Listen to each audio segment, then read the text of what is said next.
This book receives 4 or 5 stars or 1 or 2 stars on Goodreads. Very few 3-star reviews.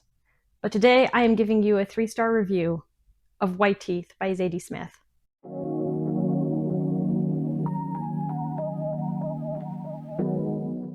Hello everybody, welcome back to my channel, Eclectic Reads. White Teeth has been a book that has been on my TBR for many years.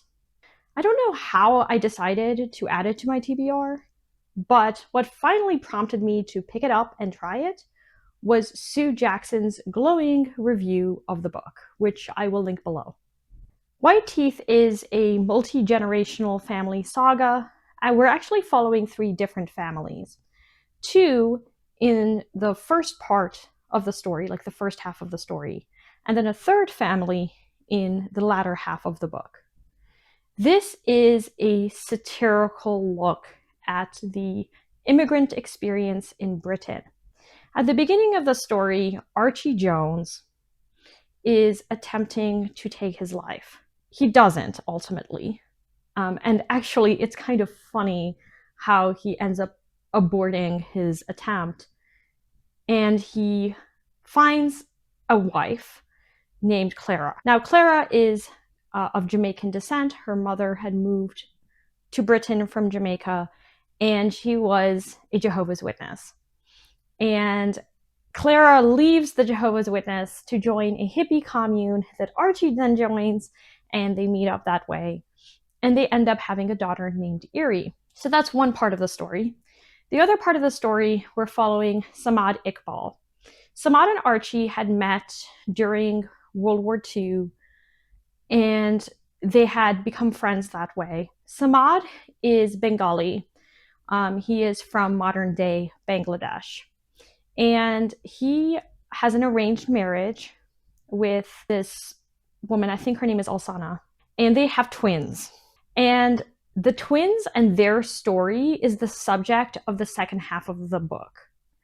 But early on, Samad starts to feel like Britain is a really bad influence on his sons, and one of his sons is doing particularly poorly, while the other son seems to not have been impacted as much.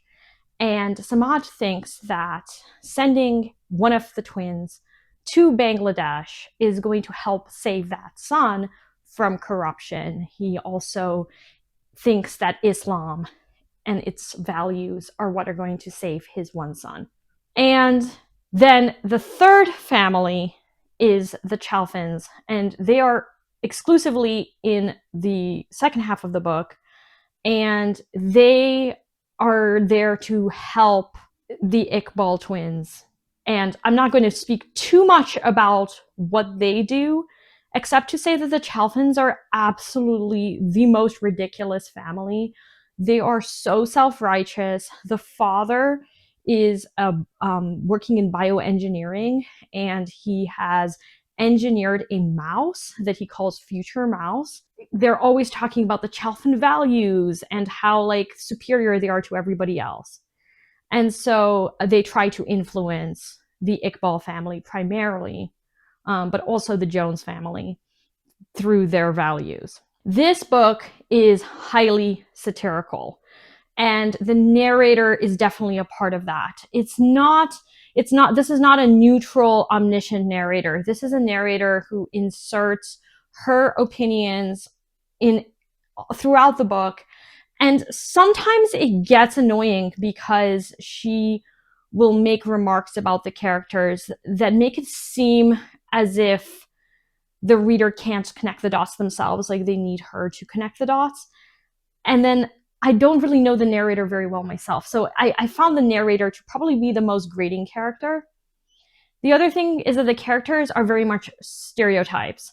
That's why this novel is often referred to as a Dickensian book. Charles Dickens, whose novels I have loved, is famous for writing caricatures as opposed to fully fleshed out characters.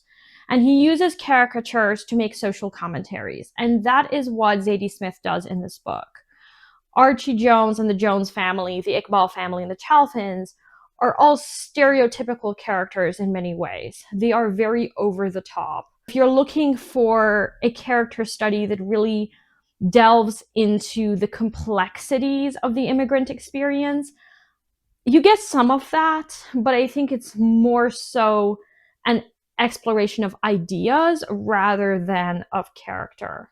The other thing is that there isn't really a linear plot. Now, I did find the ending very satisfying. And actually, I would say that the book that this reminded me the most of is a novel that I read in graduate school in French. It's by Louis Ferdinand Céline, and it's called Voyage au bout de la nuit. I will put both the English and the French titles on the screen. The ending of that book and just the second half of the novel reminded me so much of Céline's novel, which follows a man named Bardamu. And you're just getting different scenes in his life. And that's kind of what this book does. You have different scenes in the lives of these three families with an emphasis on the Iqbal family primarily. What I did find interesting was the ways in which religion is explored in the story, particularly high control religions or cults. The characters are very much drawn into that kind of world. So even when Clara leaves the Jehovah's Witnesses, she then falls into another cult. Samad, he has mixed feelings about Islam, but then he ultimately decides that like high control Islam is like the way to go. But then his son, one of his sons, goes even further and joins an organization that is called Kevin. It's an acronym. It's basically like the Islamic Nation in Britain. And this book looks at, what kinds of people are attracted to high control religion. When I think about White Teeth, I think about a book that would be perfect to teach undergraduates. Like, this is the kind of book that lends itself to academic discussion. I could absolutely see a professor assigning a paper on the symbolism of teeth in this novel, because teeth is a recurring image. When I think of teeth, actually, I think about sardonic humor. Sardonic humor, as opposed to the humor we associate with normal comedy, is humor at the expense of others, as opposed to humor that where you're laughing with, you're laughing at. And it's often referred to as humor of the teeth, the idea being that, a hyena laughs before they attack. It's a sign of aggression. And I think that that is the kind of humor that you need to expect going into the book.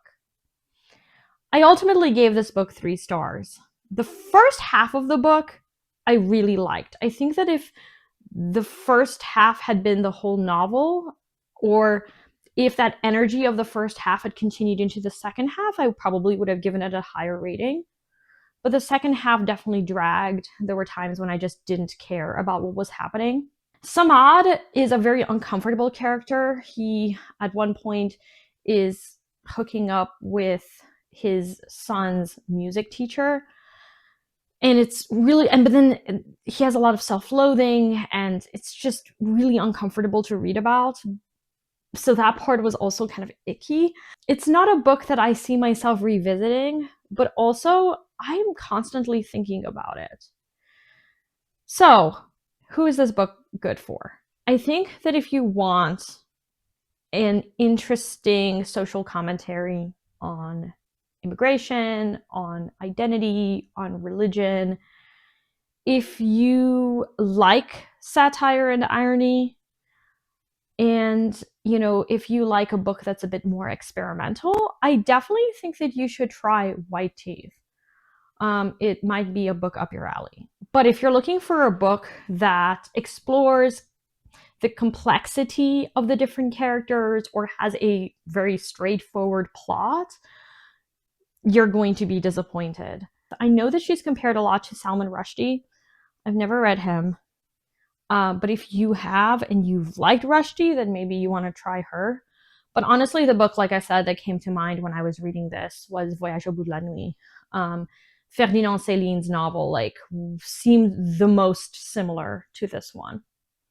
So let me know if you've read White Teeth, if you think that White Teeth would be something that you'd like. While I gave this book 3 stars, I don't regret having read it. I think that sometimes, I want to know, is this book for me? And it wasn't completely, but it was also not completely, like, it wasn't terrible. Thank you everybody for watching, and I will talk to you later. Bye now.